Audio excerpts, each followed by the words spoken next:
as you get started with this project. I know it's not an easy paper to write. It does require, a fair amount of research and thinking and writing. So let's just get right to it by looking at some key things from the instructions. So we want to keep in mind, you can see there in bold, 6 to 8 pages is the requirement. That does not include, this is really important, this is an area where students will, often we say lose points, but I like to say you're gaining points from 0 based on how well you achieve the exceptional side of the rubric. But you can think of it like losing points if you submit 5 full pages or 5.5 pages. Technically that doesn't meet the 6-page minimum. So just like with the mission command briefs, you'll get a penalty if you go under time or overtime. Same thing with the paper. So make sure that the actual, this does not include cover page, endnotes page, reference page.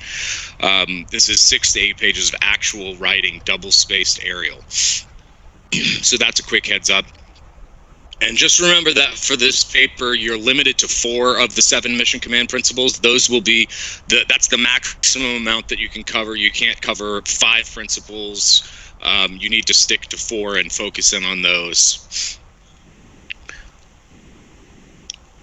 All right, so a couple of other things from the instructions that are particularly important is that, again, another area where it's common that students miss the mark is if we look here, assume that the reader is very familiar with ADP 6-0. There's really never any need to give definitions. That's one thing that for every term seems to happen, where someone will start their discussion of mutual trust or building cohesive teams through mutual trust, something like that. They'll start with ADP 6-0 defines mutual trust as. That's not a good way to start the paper. You can assume, or the paragraph, you can assume that your readership is Army and they are familiar with this particular piece of doctrine. What we're looking for is your analysis of the commander's behavior through the lens of modern mission command doctrine. So we're going to go deep into that with some sample thesis statements and sample paragraphs that make it crystal clear in terms of like what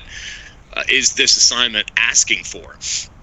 But the key takeaway here is that don't get your head thinking that, oh, okay, I'm going to include like a whole bunch of background information on the commander, a whole bunch of background information on the battle. Assume that your readership is familiar with the doctrine already and mostly familiar with the historical battle. So we're going to show you, I'm going to show you, this presentation will show you how much actual history you need to include, because it's only natural that you would feel like, hey, my reader needs to know the whole history of the battle to understand my analysis. But you can assume, again, that the reader knows about the battle and that you're really just focusing your paragraphs around the principles, and you're not worried about telling the story of the battle. You're telling the story of the commander and how well he did or poorly he did with these 4 out of 7 principles. So keep that in mind. Key takeaway, we don't want to have a bunch of battle summary.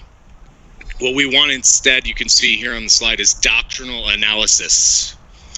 So you can see here this note that's actually in the instructions. It says, aside from your introduction paragraph, students are limited to just 1 paragraph total for background information on your commander. So we're going to look at this more closely in a bit, but you're going to have an introduction with thesis at the end. Then you can have a paragraph where you give background on your commander. So we get a short biography of the commander. It's optional. You don't have to do that. And there's no plus or minus to doing it. It's totally a creative decision to make. That's up to you. It's your call. Okay. In terms of the source requirements, you need to have at least 4 scholarly sources. We'll go over the criteria for what constitutes a scholarly source for this class today. But you can certainly have sources in addition to those 4 scholarly sources that are credible sources that help your argument, like primary research, interviews with your commander. You can find a lot of cool stuff in terms of videos on YouTube with a lot of commanders, at least from the Vietnam War on, where there's some cool after-action things for some of the Vietnam battles. You can definitely use that those quotations in your paper, but that's not considered scholarly, right? Because scholarly source is something that is a secondary source where some scholar has written an analysis about something. In this case, it would be about the conflict that you're covering. So those are the instructions there. Just wanted to highlight those parts of the instructions. All of that information, again, is going to be in the rubric. The instructions are at the top of your grading rubric for this assignment. Make sure you've got access to the writing resources folder. There's some really helpful information there. So just taking a look at Chapter 1 of ADP 6-0, I know at this point you guys have all had the Mission Command course or block of instruction by this point, I believe. Is that correct? Yes. Okay, great. So you'll just see here, these slides are just a quick rundown of really the most important material for you in terms of the paper. It's just like, okay, here are the 7 principles. And making sure that we understand the definitions. You know, it's not competence as defined by Webster's dictionary, it's competence as defined by ADP 6-0. So make sure that you know these principles really well. I'll come back to this in a bit, where it's really important that not only do you read it up front, you understand it during that block of instruction where you're hearing about Mission Command, but I highly recommend going through Chapter 1 again, looking through the definitions that you're seeing here on the screen. Doing that after you've done your research is really helpful, because the doctrine's going to seem a little dry maybe at first, but once you've got all this information in your head about a commander in a battle, you'll start to be able to pin those events to certain principles a bit easier. And you might find that, hey, this particular sentence from ADP, I might want to incorporate that to back up my claim. So you can quote from the doctrine. It's just not necessary to give the definitions of the doctrine. The only time you really want to quote from the doctrine is where you're trying to point to a specific part of the doctrine and say, hey, look at the language here in the definition, right? We can really see that with the way that Chesty Puller executed, accepting prudent risk here, something like that. So more on that to follow, but just make sure that you're really familiar, especially with just these definitions of the principles, and go back and review them after you've done your research. So let's just go through this is just like a basic overview of how to start your paper, because I know this is a crazy time for everybody. So you may be in a position where you haven't started at all. How do you begin? First things first is you're going to want to start with your research, okay? So after you've done some research, you can start to select 4 of the principles. What stands out from the research to you, right? And we'll talk at the end about tips for how you can basically, as you're going through your sources, try to use a color coding system where you can mark pages or quotations from the book that relate to any of these principles. Then you'll know where you have an abundance of evidence, because it's like, okay, red is competence. So I can just go and say, I've got a lot of red here, so maybe I should use that one. But the key is that you have to choose 4 of the 7 principles here. So for our example here, let's say that your research has demonstrated that mutual trust, shared understanding, mission orders, risk acceptance, those seem to be the most important ones in terms of the research you've done for this commander and this battle. So let's say it's Patton in the Battle of the Bulge. What you would do there is you're going to simply evaluate your commander's performance based on those principles you've selected, right? So you connect the principles to the commander and you analyze, like, yes, Patton, well, obviously Patton probably is going to excel in all of these. He's quoted throughout the doctrine itself. So obviously there are exceptions and arguments that can be made on that, but this is just a general example. You're going to get 4 principles and analyze your commander's performance in terms of those modern definitions. So this hopefully demonstrates what the paper is trying to achieve. You've got these 4 principles, right? For each principle, you're going to want to think back to our paragraph organization technique. Definitely have in one paragraph each principle, but you always need to follow the CER method. which again is just a descriptive way that's particularly helpful. There are a lot of paragraph organization techniques. They all ask for the same thing, which is that you give your bottom line up front. What's the claim that you're making about, say, mutual trust? Follow that with source material. Explain that source material with the reasoning, and then you can give more source material, then more reasoning. So the C stands for claim, the E stands for evidence or source material, the R stands for reasoning, and you can keep going ER, right? So we'll look at some samples here about, hey, how would I do 2 paragraphs for the same principle, and what should my topic sentences or my claim sentences look like? Let's take a quick look here. So for each principle with the CER technique, your claim is going to be where you take a stance, right? Did they succeed, fail, or only partially succeed with the principle? You need to start with your claim. And then E is evidence. What evidence have you found to support the observation? You're going to provide examples of success, failure, partial success. Make sure that you explain your logic.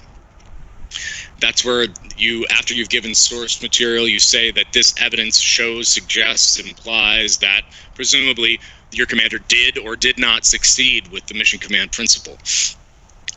So that's the general idea.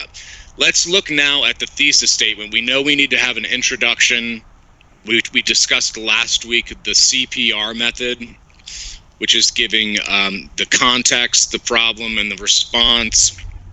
In this case, what we want to think about for our mission command papers is it's best just to start with an attention-grabbing statement. I guarantee for any of the conflicts that are available to use for this particular assignment, there's going to be some dramatic statistic or a particularly great quotation from a commander. That's a great way to start the paper, and then you want to approach by doing something like the 5 W's. That's a great way to approach the introduction here. But then, of course, at the end, you're going to have your thesis. So it's important to note, as you can see on the slide here, that you often won't be able to write your thesis until the end of your research, right? You can't come up with an argument until you're well educated on all the events of the battle. So even though it's the first thing we see in the essay, often it's the last thing that you're totally finished with. So in other words, you can't draw a conclusion about the commander's overall success without first evaluating. So with that in mind, you're going to focus on building body sections before you go back and address the introduction. It's a real pain in the neck to just kind of start with the introduction. It's best to start gathering the evidence for each of the principles and go from there. All right, hold on just 1 second. Sorry, the dog is barking. 1 moment. I'm going to get that dog to stop.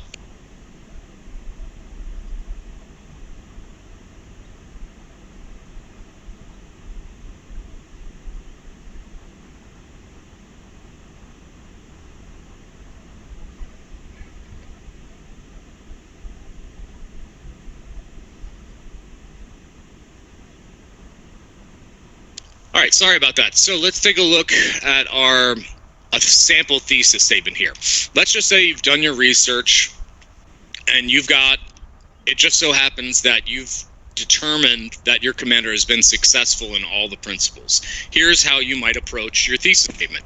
You mention your commander, Kamal, skilled both in the art and science of mission command, was able to stalemate and force the evacuation of the Allied forces during the Gallipoli campaign, expertly employing the following mission command principles. And then we see the list here. Actually, I have the ADRP 6-show terms here. So let me, I'm sorry for the delay here. I need to pull up the other PowerPoint. Sorry, 1 moment, everybody. Appreciate your patience.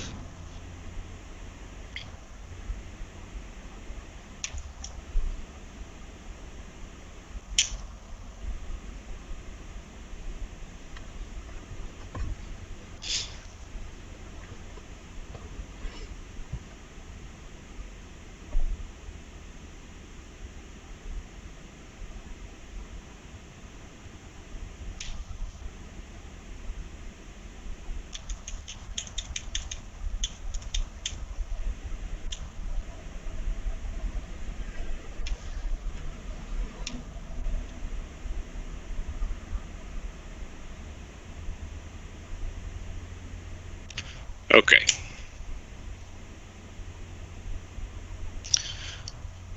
Sorry about that. Can everybody still hear me okay? Yes. All right, thank you. All right, so with this sample thesis, we can see that, number one, what do we need to do? We need to mention our commander, obviously, and then we need to describe, like, hey, what did the commander do? In this case, we can see that the commander was able to do what? Stalemate and force the evacuation of the Allied forces during this campaign. And then, so that's an important part of the thesis, is what happened as a result of using the principles or not using the principles. What was the outcome of the battle? Simply stated, what was the outcome? The thesis needs to include the commander, the outcome, and then also the principles, right?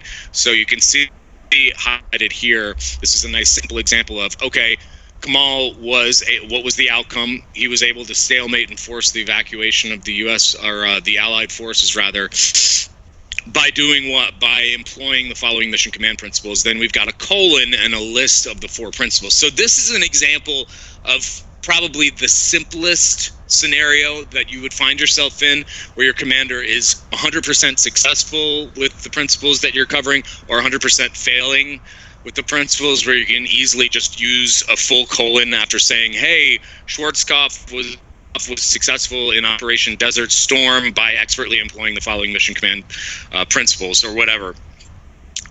However, one thing that's important to keep in mind is that your thesis statements, we already discussed, like for the argument paper, that a thesis statement does not need to be limited to 1 sentence. That's even more true for a longer paper like this, where it's a complex doctrinal analysis. So keep in mind for your thesis statement, the more complex your commander's performance through this lens of modern U.S. Army mission command principles, the more sentences you might need to get your main point across.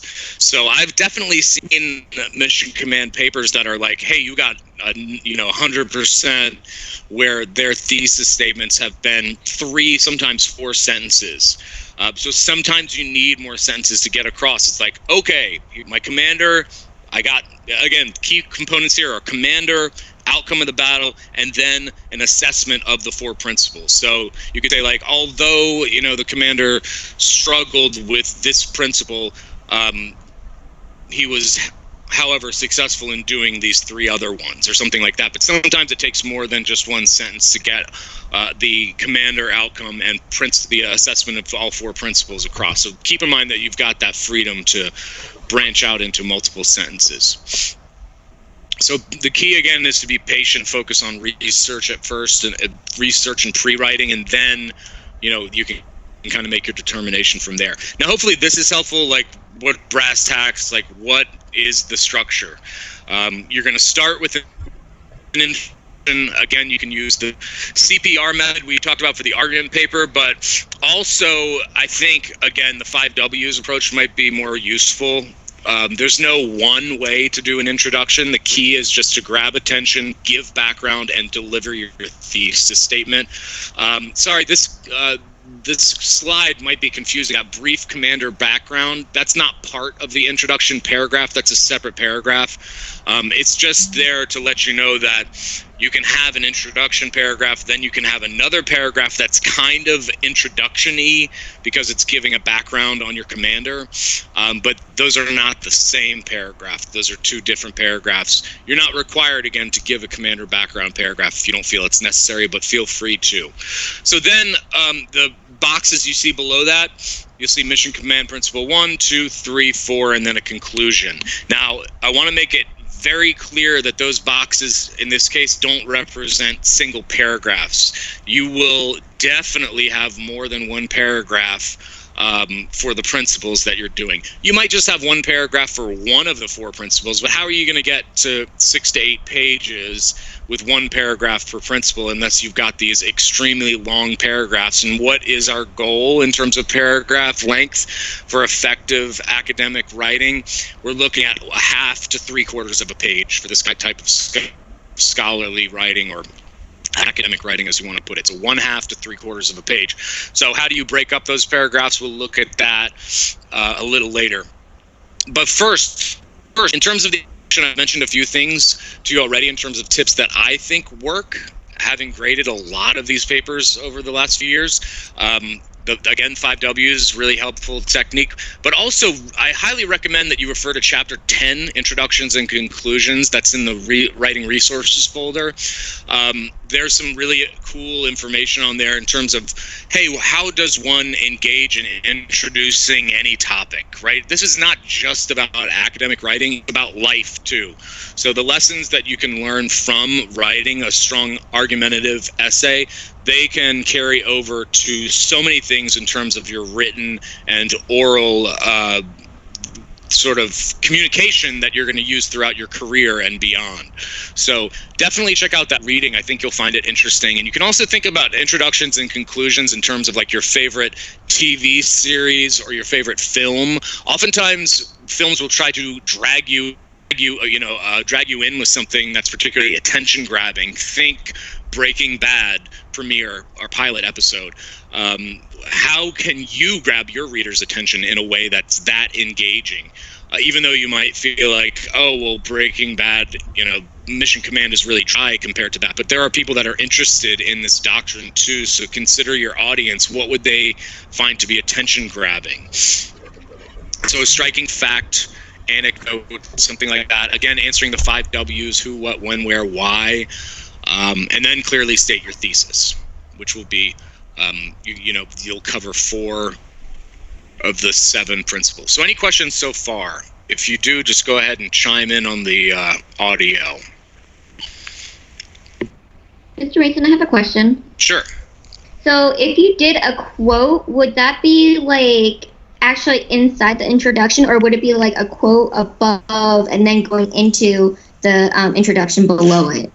Very good question. I've seen it done both ways, and I'm not too picky there. This is a really good question because what the student is describing is that you can take a direct quotation. You'll often see this in books where there'll be a direct quotation above the first paragraph, standing alone, sometimes in italics, and then there'll be like after the quotation, it'll be like a dash and the author's name or the speaker's name. That's totally cool if you want to do that. Also, I've seen folks do it sort of more like the hardcore Chicago Trabian style way, where they'll introduce the direct quotation by saying, like, General Patton stated the following at the end of this battle, and then they'd have the quotation. So you can do either one. I think both can be effective. So if you want to separate it and kind of make it like, again, kind of like, I think it's called an epigram or epigraph or something like that in a book where you begin with a quotation and then move into the bulk of your paper. So either way is fine. Good question. Anybody else? Thank you, sir. No problem.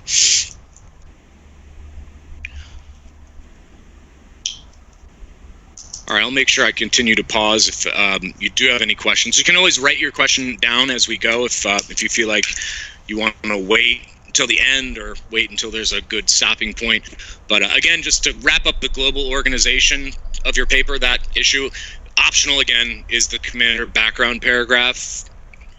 It's often an elegant way to get your reader primed for the mission command discussion, but just keep in mind it needs to be just one paragraph. I've seen so many times students go on for like 3 or 4 paragraphs giving like a background on the battle and a background on the commander. That's gonna not be good for you. You want an introduction paragraph with the thesis at the end, then you can have this optional commander background paragraph. So in that sense, this writing assignment does have some sort of unique requirements where it's like, hey, you are kind of going with this prescribed format, but I think it's an effective format. So just keep in mind it's optional. You don't need to do it, but it can be good. So one last note on the commander background. Again, assume the audience very familiar with the doctrine. You don't need to give us definitions of principles. You can pull certain language from the doctrine where it's appropriate and quote it if you want, but the summary should be very brief as to privilege the doctrinal analysis over telling the story of the battle. It does not need to be in sequential order, right? You get to decide the order of the order of the paragraphs based on the principles and the commander's performance, not based on what happened first and what happened last.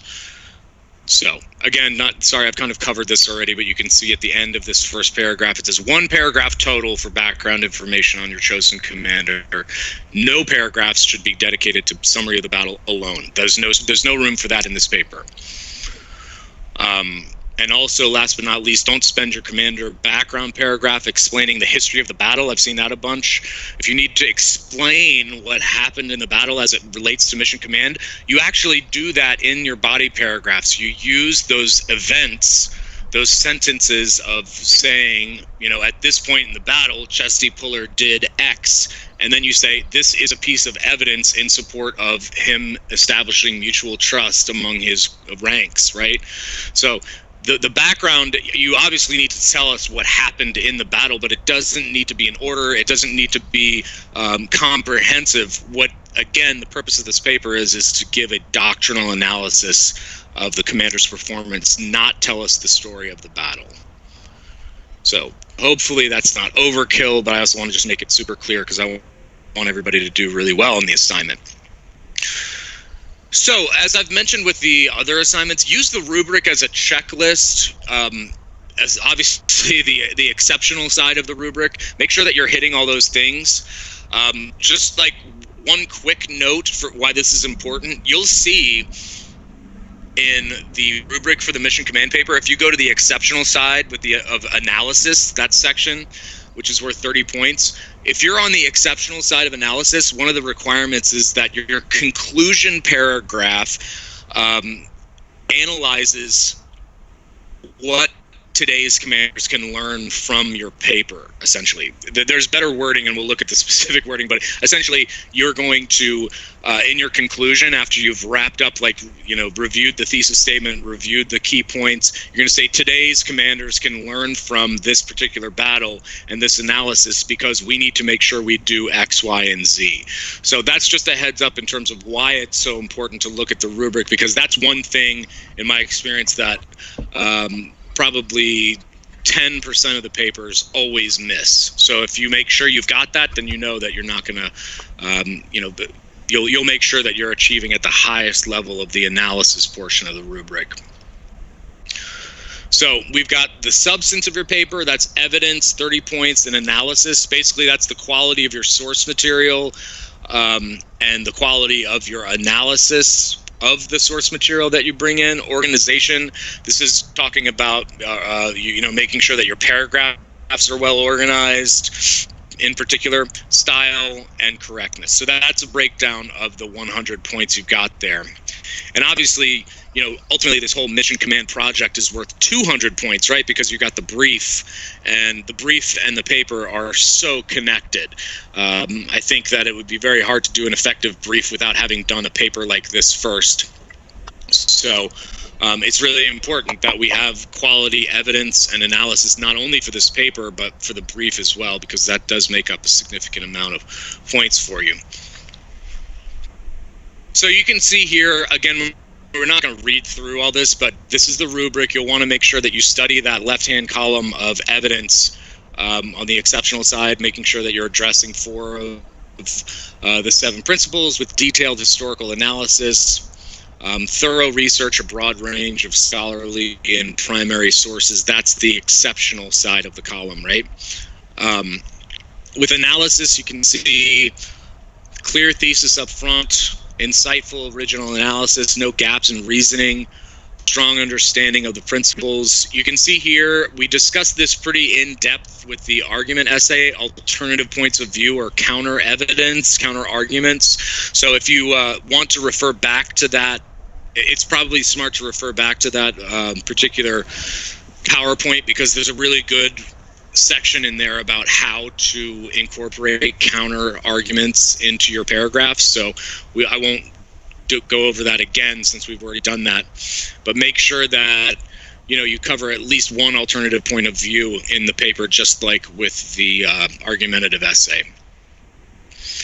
And the conclusion, as I mentioned before, it's going to summarize the essay's main points, but also consider specific lessons for today's commander. So there it is. That's the exact language, is that you need to consider specific lessons for today's commanders based on what you've just demonstrated in your essay. Organization, again, CER used correctly and convincingly within each body graph. Obviously, the global organization needs to be on target too, making sure you've got a clear introduction, body paragraphs that are the appropriate length, and a conclusion paragraph that has what you need. Style, pretty straightforward. Watch out for excessive passive voice. You want active voice to predominate. Read your paper out loud. That will help you with style and correctness to pick up on any little errors that could lower your score. So one tip on organization and paragraphs is to use the CER method, not just to compose your paragraphs, but to self-analyze your paragraph content, to double-check accountability, essentially, for like, hey, does every sentence in here belong? Do I know what each sentence is doing? Is it a claim? If so, it should be at the top of the paragraph. Is it evidence? If so, there needs to be reasoning that follows that evidence. Am I missing any reasoning? Is my paragraph just a data dump of source material? If so, you're not going to score well on the analysis portion of the paper. So again, that bottom line is making sure you can account for what every sentence is doing in your paragraphs. Identify the function of your sentences. Is it a claim? Do I have clear and detailed evidence? Is my reasoning sound? So we take a moment to step back. What are we working towards? Ultimately, an argument, a thesis about a commander's performance. And the way that we get there is through research. So I know some of you have started research already because I've gotten some emails about whether or not a source would be considered scholarly or useful. Keep the emails coming. That's what I'm here for. It's to help. But we got to keep in mind, again, that research, the last bullet point here is that through our research, that's how we work towards our own evaluation of a commander's performance, right? We need to know the details of what happened and read scholars and their analysis. And then we can decide if we agree or disagree with those scholars. And we give our analysis on that. That's where we show our thinking as leaders here in this course, and as thinkers. So the thesis, of course, needs to be backed up by this research, this evidence that you find. And in that way, we can now see how research and argument are connected. In other words, how is research connected to being a persuasive person, whether in your day-to-day life or in an academic essay like this? We have to conduct research to determine a sound evaluation, right? But we also need to bring that research in to support our own evaluation, right? So in that way, we can see that it's a circular process. I have to do research to conclude rationally and in a strong fashion what I think about any topic, but in this case, what I think about a commander's performance. Then once I know what I think based on the credible research that I've done, I support my own argument by bringing in those experts and saying like, hey, this is what my argument is. This is what I think our course of action should be if you're talking about something in the real world, and here are the reasons why, and this is the evidence that supports it. The same applies here for this mission command paper. So just keep in mind that connection between research and argument, or research and persuasion. They're very connected. In order to be effective, they need to be connected. So our types of sources, we've covered this, but I want to give you some more specifics in terms of the mission command paper on what you should be looking for. So again, we know primary. These are the initial, straight from the horse's mouth type of sources. So you want to look out for any firsthand accounts of your battle, quotations from your commander, any interviews or speeches you can find. Definitely try to incorporate some primary sources into your paper, right? Because again, we saw that for the evidence section of the rubric, we want to have a strong blend of primary and secondary sources. Now, again, scholarly sources are secondary by definition, right? Because they're analytical, evaluative works. Scholarly, again, implies that they are written by scholars in the field, roughly. So that's just a rough definition that keeps us going here. So we do want the primary stuff, like the straight from the commander's mouth, people that were on the scene that can report about, like, we always felt safe when Jesse was nearby because he would come around and check on us, things like that. If you had a direct like that could be really strong evidence for a number of principles, but mutual trust comes to mind, creating like that esprit de corps in the way that he's so famous for having done. So that's just a short and quick example of like a primary source, obviously direct quotations from the commander himself. Then we've got secondary sources. These are going to be your analytical, evaluative works that are related to your commander and your battle. So the books about your battle, the articles that you found about your battle. I had a student email me with a really cool source that he found that was an article published in a scholarly journal about lessons from Mission Command in this particular battle. So there's so much cool stuff out there. And just keep in mind that we need to have at least 4 scholarly sources, and it's good to have primary sources as well. Quick note here on that topic, doctrine, not considered a scholarly source, but again, you can some quotations from doctrine to support your argument. Now, just to review, how do I know if a book is considered scholarly? You just need to answer yes to one of these 3 questions. Number 1, publisher. Is it a university publisher? Then 100% you're good to go. Is the author credentialed in some way? For our purposes, as long as this is a noted military historian, then that book is accepted as scholarly, a work of scholarship in this particular field.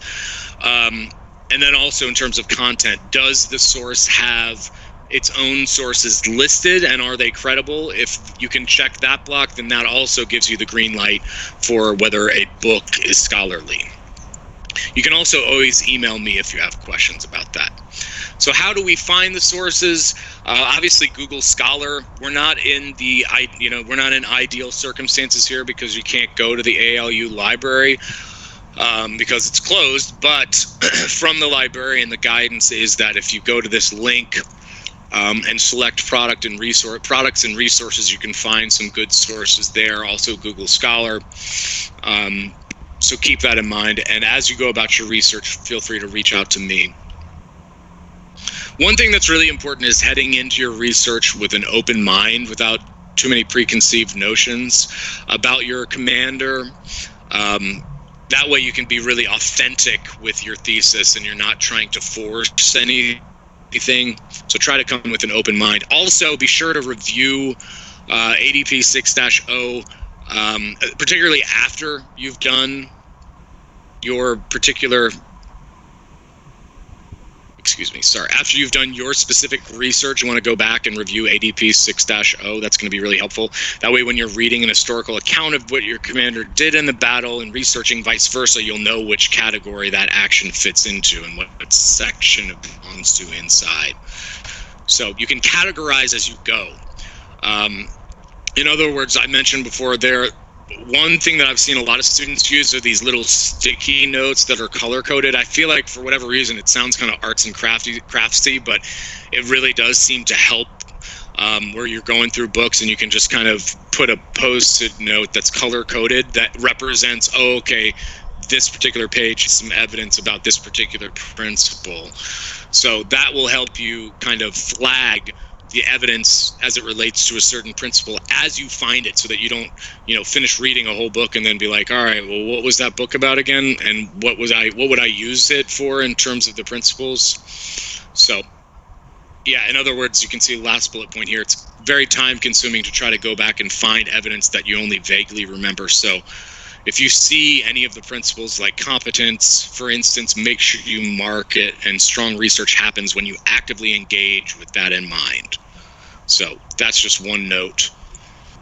Now let's take a look at some actual examples and some more guidance on paragraphs and organization. A section should never begin with an informative sentence. So, for example, you wouldn't want to start your paragraph with a sentence like this: mutual trust is an important criteria in evaluating commanders. Why do we not begin a paragraph like that? This is not an informative essay, and that's an informative statement. That should never be the first sentence of a paragraph about mutual trust. Instead, I'll give you a very simple formula. It's your commander plus the principal plus success or failure. There are a lot of different ways to put a sentence like that together, but it should have all 3 of those things in there. Your commander, whatever principle you're covering, and whether he was successful or a failure in that principle. So Keep in mind that those informative statements like ADP defines mutual trust as, that's really just a waste of your space. You want to make sure that you've got a claim sentence. That's your first sentence there, right? And that's the recipe, essentially, for making sure that you're on track. Now, addressing this issue that can be a noggin scratcher about how can I have more than one paragraph per principle while still maintaining the claim evidence reasoning CER method. It's a lot easier than you might think if you're getting stuck, but I totally understand why that would be something that would get me stuck. But ultimately, the reason why we want to have multiple paragraphs for a principle is when they're too long, right? We want to avoid that common problem of extra long paragraphs. We're shooting for half to 3/4 of a page, right? And how can we cover one principle of mission command in more than one paragraph? What does it look like? Likely you will have found multiple examples for a single mission command principle. Each major piece of evidence that you find could be dedicated to its own paragraph. But this I think is even more helpful. One way to divide up your paragraphs is to have a paragraph of early evidence of a certain principle and then an example of later evidence. So early in the conflict, Patton was already building mutual trust among the ranks. Or before the battle began, Patton was building mutual trust. That's another common question. You can talk about the events that led up to the conflict. Oftentimes that stuff is just as, if not important, as the battle itself. So I'm not talking about like previous conflicts, but the lead up, the prep work going into the battle. Absolutely, that can be included in any number of principles, right? So any early evidence that you have, you're basically dividing it up by time here, where you'll have one paragraph where the commander is successful early before the battle, early in the conflict, or later in the conflict. So I've even seen students do like 3 paragraphs on a principle where it's like at the beginning of the conflict, the commander was really successful here. And then new paragraph starts. Again, we have a clear claim where we've got commander's name, principle, continue to be successful with building cohesive teams through mutual trust as the battle raged on, things like that. So let's look at an actual example here, so that'll help give us something to latch onto. But just to, again, drive it home, you can see that with this technique, we have one paragraph that covers early evidence, and then a second paragraph, or maybe even a third, devoted to later evidence of that same principle. So here's an actual example. I'm going to color code it. Blue is your claim, red is your source material, and green is your analysis. So we see here that this is the first of 2 paragraphs about Robert E. Lee accepting risk.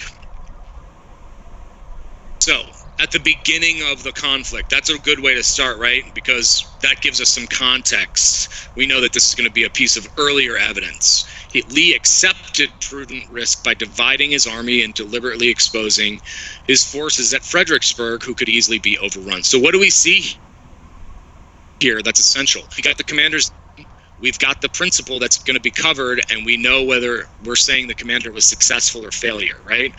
So this is an example of a sentence that achieves all those things without being overly prescriptive and like Lee was successful in accepting prudent risk. We want to spice it up and include more information, just like we see here. Context at the beginning of the conflict. What happened? Lee accepted prudent risk. How? By dividing his army and deliberately exposing his forces. So that's an example of a good claim. You want to be specific with your claim. Then you move on to bring in some source material, right? So we see here, this is an example of bringing in some source material from historian Robert Crick. You can see that the student has made sure to give us context before delivering a direct quotation. We want to do that. We want to say, before we deliver a direct quotation, want to know who's talking and where it comes from.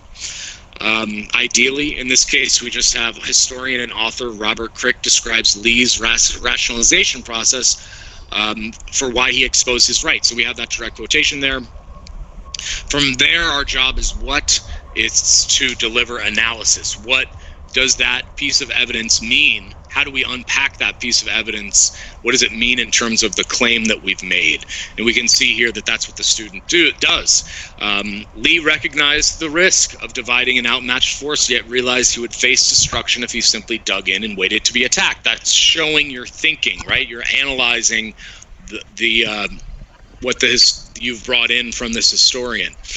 You can also see some good analysis here where it says most opportunities come with risks, and he created the opportunity of launching a counterattack against Hooker's flanking movement through the wilderness while accepting the associated risk of a divided and vulnerable force at Chancellorsville. So this is super important. It's really important at the end of your paragraphs to echo back and let us remind the reader what principle you're talking about, right? Because we start with a clear claim, right?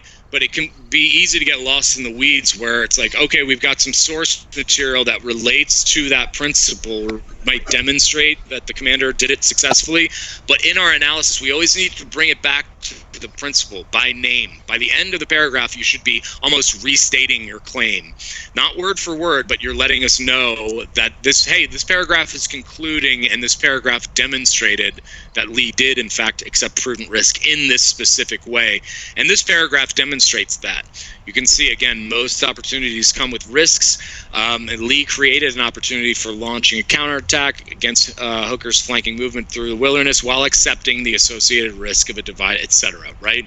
And then, if you want, you can see that this student did a particularly good job of having kind of a closing sentence or transition sentence where it says, hey, this decision was going to set the tone for the remainder of the campaign. Because remember, if we go back to the top, this is about early evidence of the principle, right? In use, in action. So then, boom, the next paragraph from this essay, we've got that context clue, right? It says later in the battle, Lee once again accepted risk with his attack on Hooker at the Chancellorsville crossroads, right? So that, in essence, is a surefire way for you to make sure that you don't have super long paragraphs, where you can divide your paragraphs but still have the clear and proper paragraph organization of having a claim up front, followed by evidence, followed by analysis. Now you can see that these paragraphs are not perfect.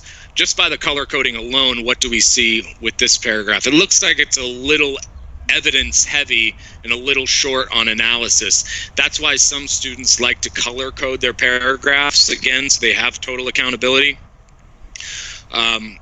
And also keep in mind that you can have a piece of source material, then have a sentence or two of analysis, then you can bring in more source material and analyze that in the same paragraph. So it doesn't have to be all the evidence is in the middle and then all the analysis is at the end. All right, so any questions so far? I know we've covered a lot.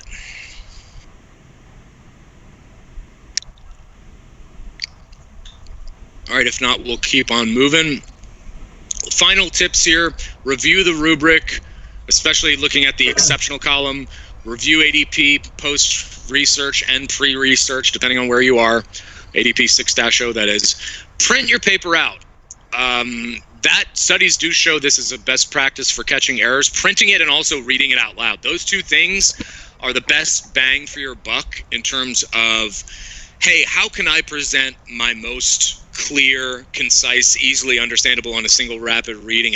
What's the best technique or tactic for ensuring that, given my abilities, that I'm going to present my best work? 100% the best way to do that is to print your paper and read it out loud, because I'm sure if you're like me, that you've done this many times where you've either submitted a paper or an email where you will read it later and be like, whoa, I had like a bad construction here, or I had a typo.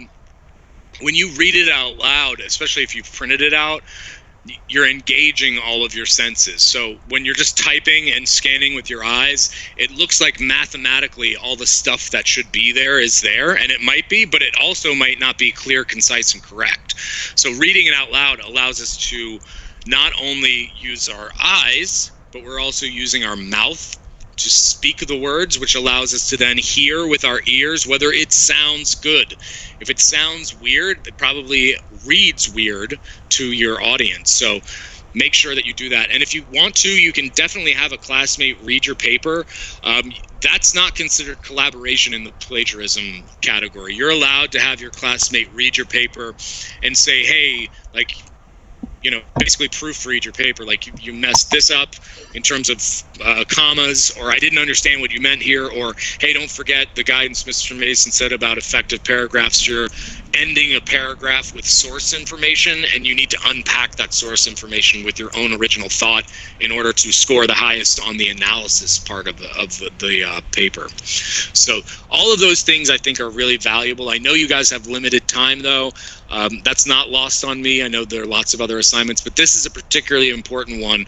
So my final tip, I don't want to take up too much of your time today. We're about at an hour now. There are 2 documents in the writing resources folder that are particularly helpful, where you can save time and make sure you've got everything you need. And those are 2 documents that are titled Formatting Tips and Proofreading Checklist. Make sure that you review those. Trust me, it will be very helpful. So any final questions?